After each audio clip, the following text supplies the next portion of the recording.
கர்த்தருடைய நாமத்திற்கு மகிமை உண்டாகட்டும்.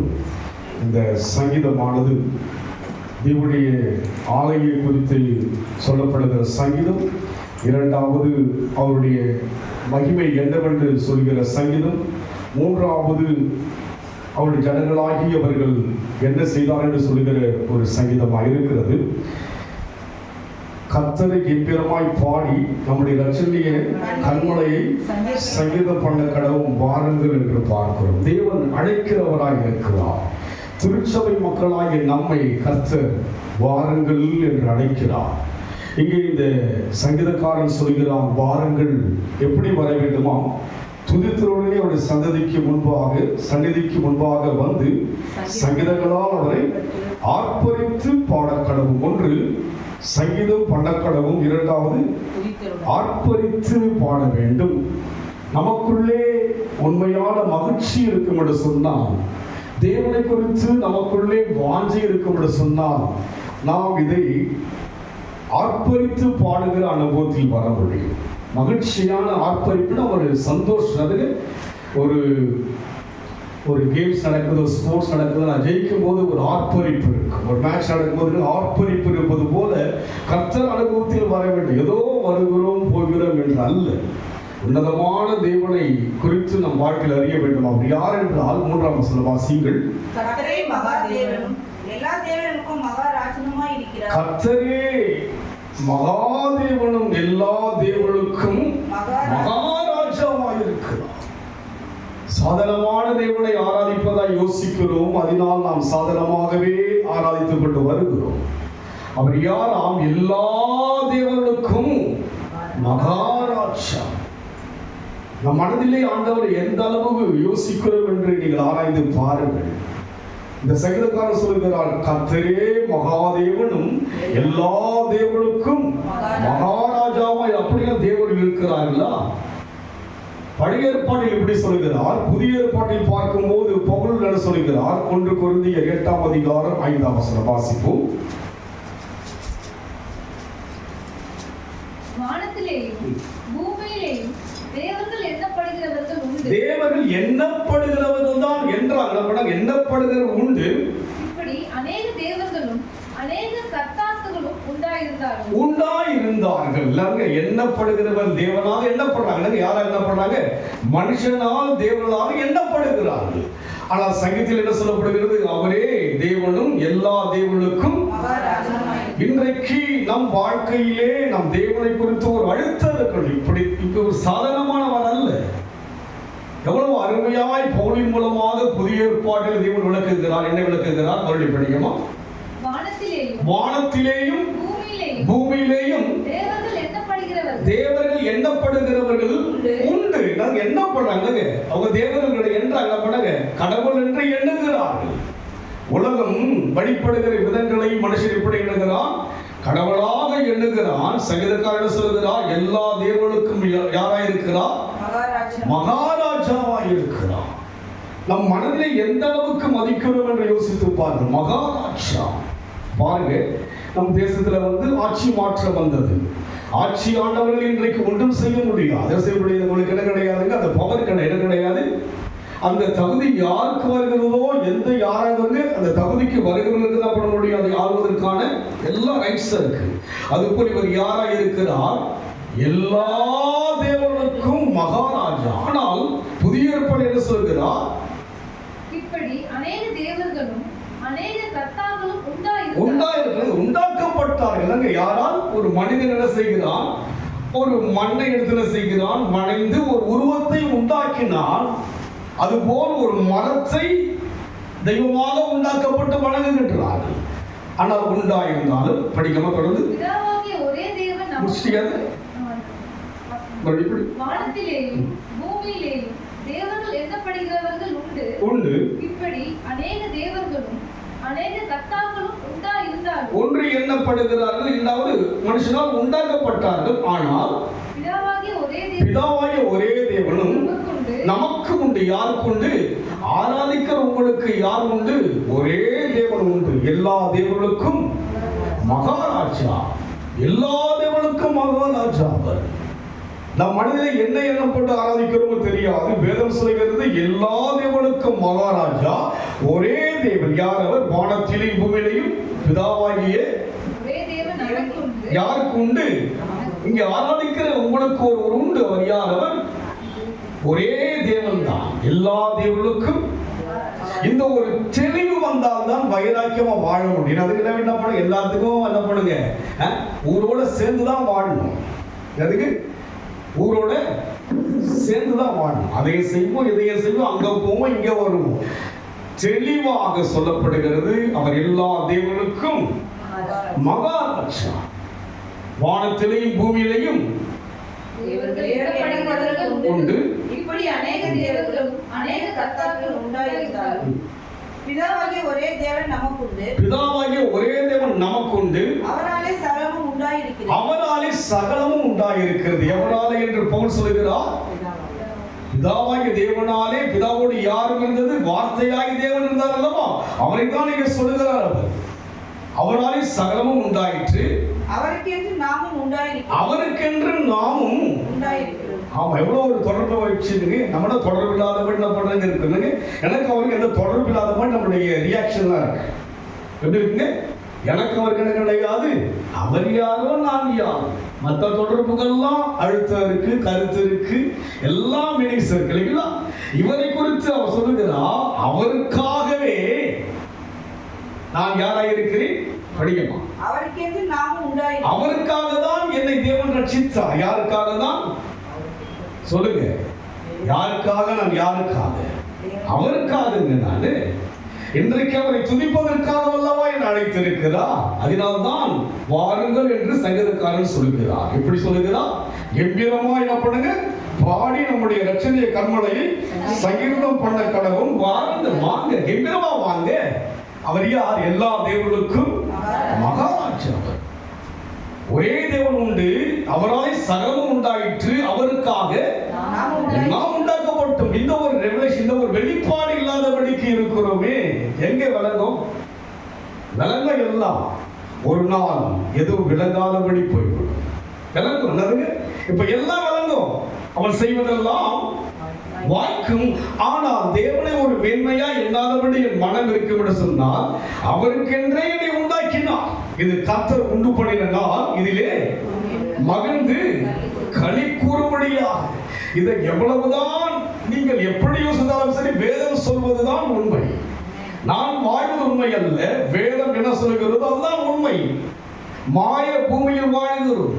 சூரியன் கிட எல்லாம் மாயைதான். எதுவும் நமக்கு நிலையானது ஒன்றுமே கிடையாது. இவ்வளவு பெரிய தேவனை குறித்து ஒரு வெளிப்பாடை பவுல் சொல்லுகிறார். அவருடைய வாசிகளை பிதாவாகிய ஒரே தேவன். பிதாவாகிய ஒரே தேவன் நமக்குண்டு. யாருக்கு உண்டு? நமக்குண்டு. உங்களுக்கு எனக்கு உண்டு. அவர் இருக்கிறார். அவர் இருக்கிறவராகவே இருக்கிறார். ஒருவர் உண்டு. அவர் யார்? எனக்கென்று அவர் இருக்கிறார். நமக்கு உண்டு. பிதாவாகிய தேவன் நமக்குண்டு. அவராலே சகலமும் உண்டாயிருக்கிறது. அவராலே நாம் பார்க்கிற வானம், பார்க்கிற சூரியன், பார்க்கிற நட்சத்திரங்கள், பார்க்கின்ற சமுத்திரம் எல்லாம் கீழே சொல்லப்படுகிறது. அந்த கீழே நீங்க சங்கீதத்தில் படித்து பார்த்தா அங்க சொல்லப்படுகிறது அவருடைய படைப்புகள் என்னவென்று சொல்லி. சகலமும் அவருக்குரியது. நாமும் யாருக்குரியவர்கள்? அவருக்கென்றுதான்.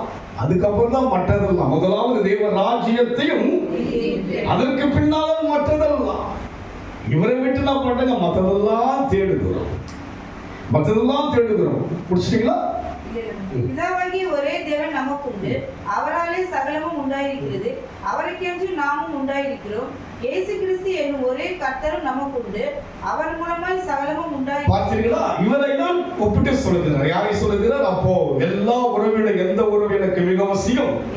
இயேசு என்ற உறவு தான் எனக்கு அவசியமானது. உயிர் கொடுத்த உறவு அல்லவா? உயிர் கொடுத்த உறவுங்க. உலகத்துல உயிரை வாங்குற உறவை பார்க்க முடியும். ஆனால் இவர் யார்? உயிர் கொடுத்த உறவு. எவ்வளவு அழகாக ஒரு சாதாரண மனுஷன் கூட விலகி கொடுக்கிற அளவுக்கு அருமையாக ஆவியானவர் என்ன செய்திருக்கிறார்? நமக்கென்று கொடுத்திருக்கிறார். எவ்வளவு அருமையான வார்த்தைகள். இதை யோசிக்கிறோமா? இயேசுவை அழகாக பிதாவோடு கூட தொடர்ச்சியாய் பேசி என்ன செய்கிறார்? இயேசுவுக்கும் நமக்கும் உள்ள உறவை விலகிக் கொள்ளாதபடி நாம் வாழ்கிறோம். அவர் எல்லா தேவர்களுக்கும் யாராய் இருக்கிறார்? அவரை குறித்து என் மனதிலே எந்த அளவுக்கு நான் யோசிக்கிறேன், எந்த அளவுக்கு நான் நேசிக்கிறேன், எந்த அளவுக்கு நான் மதிக்கிறேன், எந்த அளவிலே என் மனதிலே இயேசு இருக்கிறார். உமக்காக தான் ஐயா நான் நல்லா பாடுறேன். யாருக்காக வாழ்றீங்க? வாழறேங்க, என் குடும்பத்துக்காக வாழுங்க, அதெல்லாம் தவிர அவருக்காய் வாழ்ந்து நீங்கள் வாழ்ந்து சொன்னால் அது அர்த்தமுள்ள வாழ்க்கை, அது மகிழ்ச்சியான வாழ்க்கை, அது சமாதானமான வாழ்க்கை. அவருக்காக வாழ்ந்து பாருங்க, நஷ்டப்பட்டு போகவே மாட்டோம். சுயநலமாய் இழுத்துக்கொண்டு என்னை ஒரு சன்னியாசியாய் மாற்றுகிறவர் அல்ல.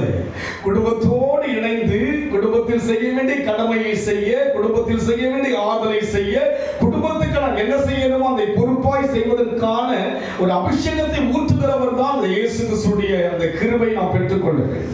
அபிஷேகம் இறங்குகின்ற போது, நமக்குள்ளாக தேவனை அதிகமாய் சார்ந்து வாழ்கின்ற போது நிச்சயமாய் நம் வாழ்க்கை அனைவருக்கு மகிழ்ச்சி கொடுக்கும். உங்க வாழ்க்கை மகிழ்ச்சியா இருக்கா? சொல்லுங்க. உங்கள் நிமித்தமாய் பிறருக்கு மகிழ்ச்சி இருக்குங்களா? ஆராய்ந்து பார்ப்போம். என் நிமித்தமாய் இன்னொரு நபருக்கு மகிழ்ச்சி இருக்கிறதா, வேதனை இருக்கிறதா? என்னால யாருக்கு மகிழ்ச்சி இருக்கிறது? தேவன் நம் வாழ்க்கையில் கடந்து வரும்போது மகிழ்ச்சி. காரணம் என்ன? ஒரே தேவன்.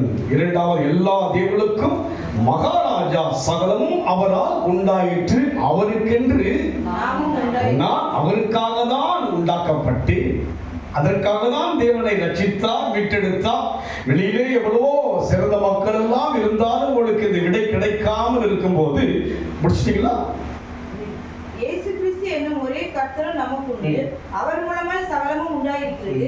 அவர் மூலமாய் நாமும் உண்டாயிருக்கிறோம். அவர் மூலமாய் நாமும் உண்டாயிருக்கிறோம். அவர் மூலமா தான் இந்த வழிபாடுக்குள் வந்திருக்கிறோம். ஆமென் சொல்லுங்க. கிறிஸ்துவை நாம் சந்திக்காவிட்டால், கிறிஸ்தியனை சந்திக்காவிட்டால் இந்த இடத்துக்கு வரவே முடியாது. என்ன பண்ண முடியாதுங்க? இந்த இடத்துக்கு நான் வர முடியாதுங்க. இங்க வந்து தேவனை பாட முடியாது, தேவனை துதிக்க முடியும். கிறிஸ்துவுக்குள்ளாக நான் மீட்கப்பட்டபடினால் தான் இந்த அனுபவத்தில் வந்திருக்கிறேன். இல்லாவிட்டால் கிறிஸ்து என் வாழ்க்கையில் கடந்து வராவிட்டால், இயேசு நம் வாழ்க்கையில் கடந்து வராவிட்டால் இங்கே நான் பாடி இருக்க முடியாது, துதித்திருக்க முடியாது. அவர் மூலமாக தான் சகலமும் உண்டாயிற்று. ஆனால் அடுத்த வசனம் வாசிங்க. ஆகிலும் இந்த அறிவு எல்லாரிடத்திலும் இல்லை. இந்த அறிவு எல்லாரிடத்திலும் இல்லை. எவ்வளவு அழகா சொல்லுங்க. இந்த அறிவு என்ன அறிவு? அவர் மூலமாய் நான் உண்டானவன் என்கிற அறிவு இருக்கிறதா? அவர்தான் எனக்கு என்ற அறிவு இருக்கிறதா? எனக்கு சொல்லுங்க. அறிவு இல்லை என்று சொல்லுகிறார். என்ன சொல்றாரு? இந்த அறிவு எல்லாரிடத்திலும் இல்லை. பைபிள்ல தான் இருக்குதெல்லாம். நான் ஏதாவது சொல்றேன், நான் சொல்லுங்க பார்க்கலாம். அவருக்கு தான் நான் உண்டாக்கப்பட்டேன், அவரால் தான் சகலமும் உண்டாயிற்று, அவரால் தான் எல்லாம் உண்டாயிற்று. சகலமும் உண்டாகும் போது ஒரு நன்மை யாரால் உண்டாயிற்று? இந்த உலகத்தில் இருக்கிற சகல விதமான படைப்புகளும் நல்லதா இருக்கிறது. அப்படியான ஒரு வாழ்க்கை நடக்கிற நல்லதுக்கெல்லாம் யார் காரணம்? யாரால் உண்டானது? என் திறமையா? திறமை எவ்வளவு காலம்? என் பலமா? பலம் எவ்வளவு காலம்? என் ஞானமா? எவ்வளவு காலம்? வயதாக மறதி தான் வரணும், வயதாக பலமெல்லாம் குறை இல்லைங்களா? நிலையானது ஒன்றுமே. சகலமும் அவரால் உண்டானது. நாம் வாழ்கிற வாழ்க்கை யாரால் தான் உண்டானது? சகலத்தை யாருக்காய் உண்டாக்கினார்? நமக்காகவே உண்டாக்கினார். அவர் படைத்திருக்கிற இத்தனை படைப்புகளும் உலகத்தில் வாழ்கிற மனுஷனுக்கையெல்லாம் உண்டாக்கப்பட்டது. எந்த ஒரு மனுஷனுக்கும் அவருடைய படைப்பில் எந்த ஒரு பாதிப்பு வந்திருக்கிறதா? மனிதன் மூலமா இன்னொரு மனிதனுக்கு பாதிப்பு தவிர அவருடைய சிருஷ்டிப்பில் ஏதாவது ஒரு பாதிப்பு இருக்கிறதா? ஒரு மரத்தை உண்டாக்கினார், மரத்திலே கனியை உண்டாக்கினார், கனியை புசிக்கிறோம் அல்லவா? சமுத்திரத்திலே மச்சங்களை உண்டாக்கினார், மச்சங்களை புசிக்கிறோம் அல்லவா? காலை எழும்பும் போது காலை என்று நாம் அறிந்து கொள்வதற்கான சூரியன் உண்டாக்கினார், அது மனிதனுக்கு மகிழ்ச்சி அல்லவா? இரவை உண்டாக்கினார் படுப்பதற்கு. எல்லாம் மகிழ்ச்சி யாருக்கு? மனிதனுக்கு அல்லவா?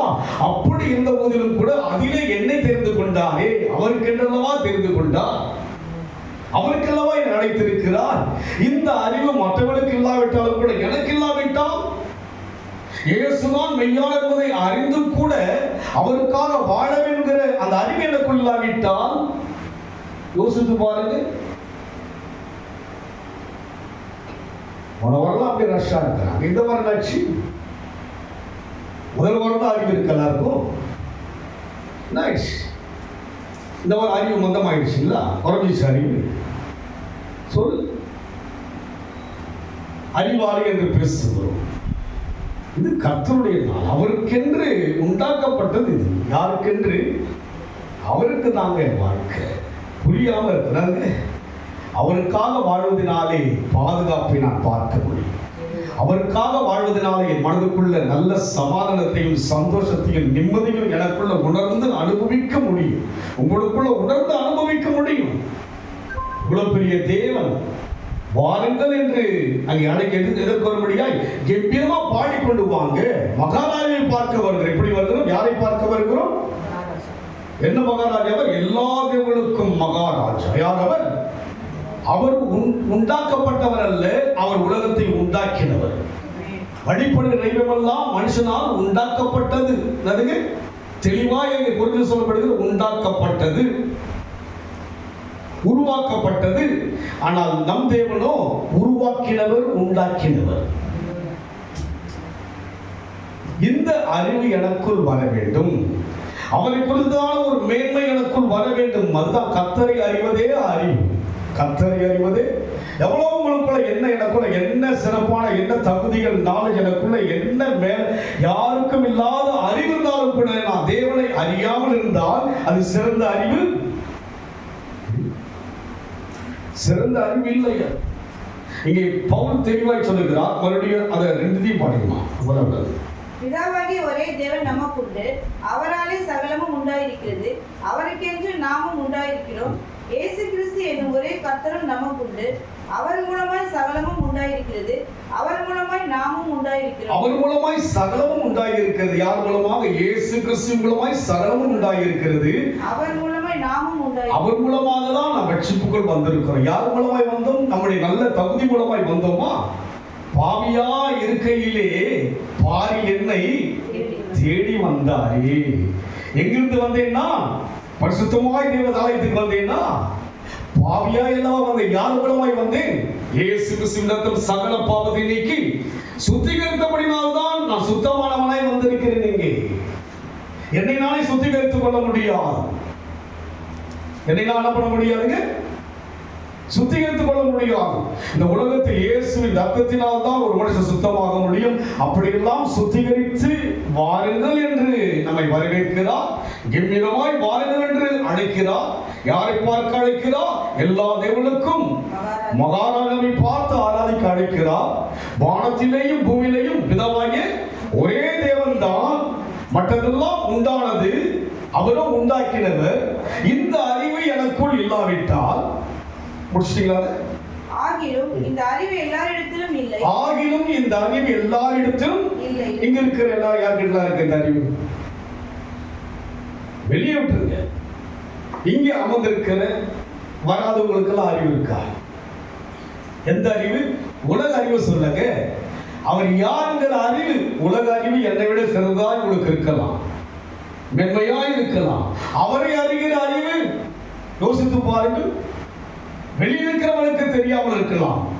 உண்டானதை அல்லவா அவர்கள் வணங்குகிற அனுபவத்தில் இருக்கலாம். நாம உண்டாக்கப்பட்டவரை, அவருக்காய் உண்டாக்கப்பட்ட நம்மை அழைத்திருக்கிறார். அழைத்த நமக்குள்ளே இந்த அறிவு இருக்கிறதா? அது இருக்கு, இது இருக்கு, எல்லாம் இருக்கு. சந்தோஷம். எனக்கு அது இருக்குங்க, எனக்கு இது இருக்குங்க, சந்தோஷம்.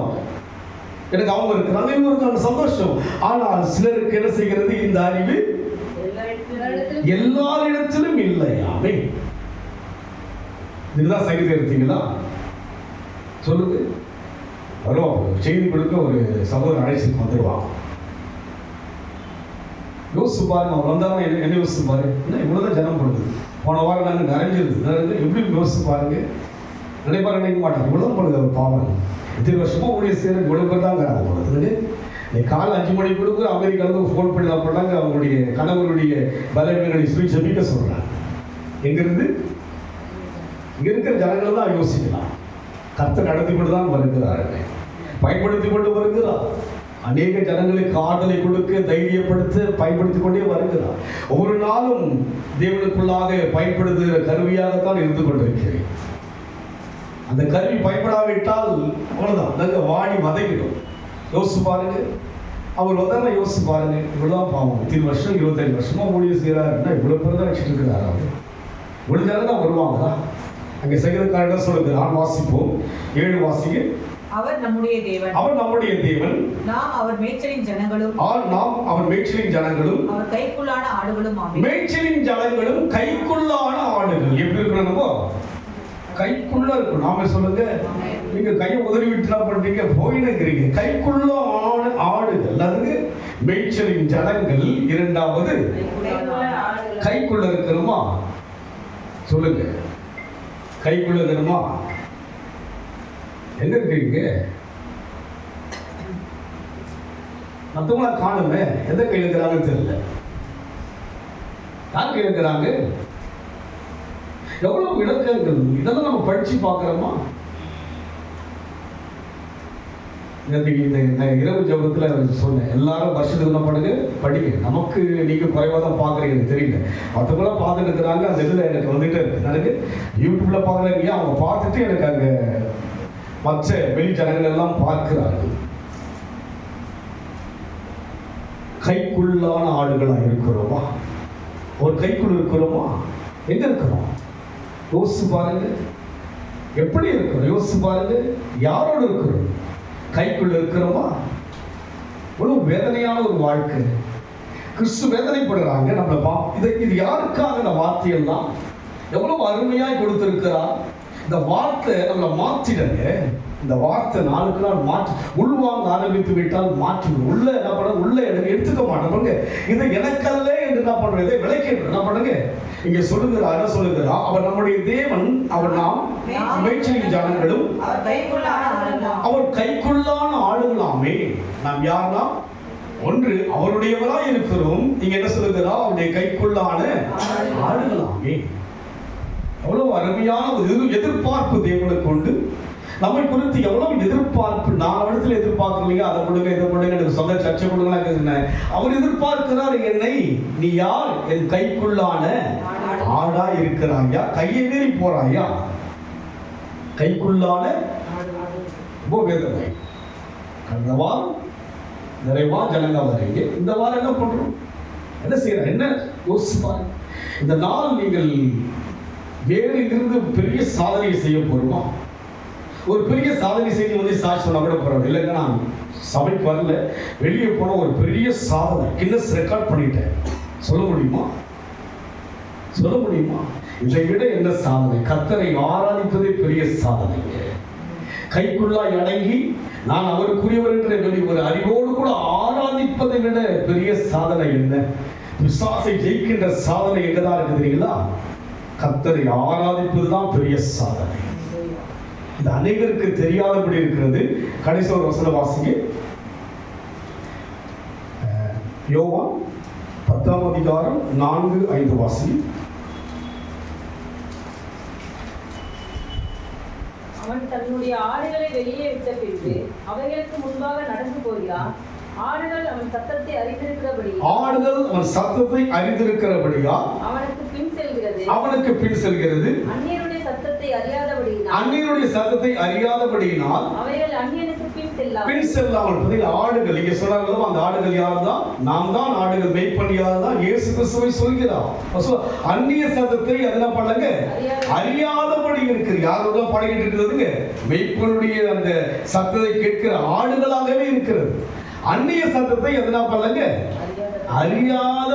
நம்மனா போல யார் சத்தம் கேட்கிறோம்? எந்த சத்தத்தை கேட்கிறோம்? எப்படி இருக்கு யோசிச்சு பாருங்க. யார் சத்தத்தை கேட்டுக் கொண்டிருக்கிறோம்? அன்னையுடைய சத்தத்தையா? சொல்லுங்க. அவருடைய கரத்தினுடைய ஆடுகளாய் இருக்குங்க. அன்னையுடைய சத்தத்தை என்ன பண்ணக்கூடாதுங்க? ஆராதனை. இந்த ஆராதனை, இந்த சத்தத்தை விட வேற எந்த சத்தம் எனக்கு பெரிது அல்ல. அதனால் வாசிக்க முடிச்சிட்டீங்களா? அந்நியருடைய சத்தத்தை அறியாதபடியினால் அவைகள் அந்நியனுக்கு பின் செல்லாமல் அவனை விட்டோடி போம் என்றார். அவனை விட்டோடி. நம்ம வாழ்க்கையில இந்த உலக ரீதியான எந்த சத்தமும் தொனிக்கவே கூடாது. கர்த்தர் சத்தத்தை கேட்க எனக்குள்ளாங்க உலக ரீதியான சத்தம் கேட்கவே கூடாது எனக்குள்ளாங்க. ஆண்டுடைய பிள்ளை என்று சொன்னால் என்னை நான் ஆராய்ந்து பார்த்து இவர் யார் என்று பார்த்தும் எல்லா தேவர்களுக்கும் மகாராஜா கிட்ட வரும். அதுக்கு மகாராஜா கிட்ட எப்படி வரணும்? எப்படி ஒன்று யோசிச்சு பாருங்க. இன்றைக்கு இருக்கிற தமிழ்நாட்டை யார் தான் ஆள முடியும்? இந்த இன்னைக்கு இருக்கிற சிஎம் தான் ஆள முடியும் தவிர பழைய சிஎம் என்ன பண்ண முடியுங்க? அவங்க எவ்வளவு பெரிய முதிர்ந்தவளா இருக்கலாம், எல்லாவற்றிலும் இருக்கலாம், யாரால பண்ண முடியாதுங்க? முடியும். அதுபோல இவர் தான் எல்லா தேவர்களுக்கும் மகாராஜா. யாருக்காக தான் என்னை தெரிந்து கொண்டார் தேவன்? சகலமும் அவரால் உண்டானது, அவருக்காக நான் உண்டான. அவருக்கு மீறி என்ன இருக்கு? எனக்கு அவரை மீறியா எனக்கு வாழ்க்கை. இந்த அறிவு எனக்குள் இல்லாவிட்டால் நான் சிறந்த அறிவுள்ளவன். சிலருக்கு என்ன கிடையாதா? எந்த அறிவு கிடையாது. முடிச்சிட்டீங்களா? முடியும். ஆகிலும் இந்த அறிவு எல்லாரிடத்திலும் இல்லை. நான் உலக அறிவு பெற்றவனாக இருக்கலாம். இந்த அறிவு இல்லாவிட்டால், வழிபாட்டினுடைய நிலைமை அறியாவிட்டால், இந்த அறிவு எனக்கு இல்லாவிட்டால் நான் சிறந்த அறிவுள்ளவன்.